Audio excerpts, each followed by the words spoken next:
Alors là, ici, on se trouve dans la pièce du salon. Donc, comme vous pouvez l'imaginer, le nombre de déchets qui se trouvent.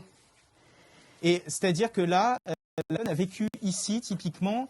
J'ai tourné la caméra pour bien montrer. Là, c'est le salon. Vous me disiez tout à l'heure que là, on aperçoit quoi juste en face? Alors là, ce que vous voyez, c'est un lit médicalisé.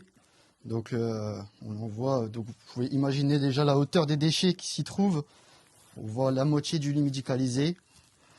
Et là-bas, on a un autre fauteuil. Je le disais, le syndrome de Diogène, c'est une pathologie très sérieuse. On va avancer, on va poursuivre. Pour tout vous dire, c'est assez compliqué de circuler dans cette maison parce que regardez l'état du sol. Il y a près d'1 mètre de déchets à certains endroits. On a votre collègue qui est là, qui travaille. Vous, votre rôle, en fait, Romain, c'est de tout nettoyer, c'est ça? C'est ça. Nous, on fait en sorte de dégager au maximum tous les déchets qui s'y trouvent, de nettoyer, de désinfecter.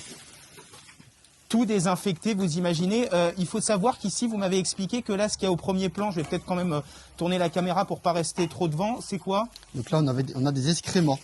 Donc ça peut être des excréments humains, animaux, on ne peut pas identifier exactement.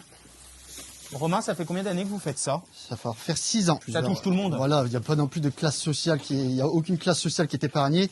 Et il y a plusieurs échelles aussi au niveau du syndrome de Diogène. Là, on est quand même sur un syndrome de Diogène assez extrême, où on peut trouver des aliments, des excréments, il y a aussi des cadavres d'animaux. Mais ça touche quand même 1,5 million de personnes en France chaque année, ce syndrome de Diogène.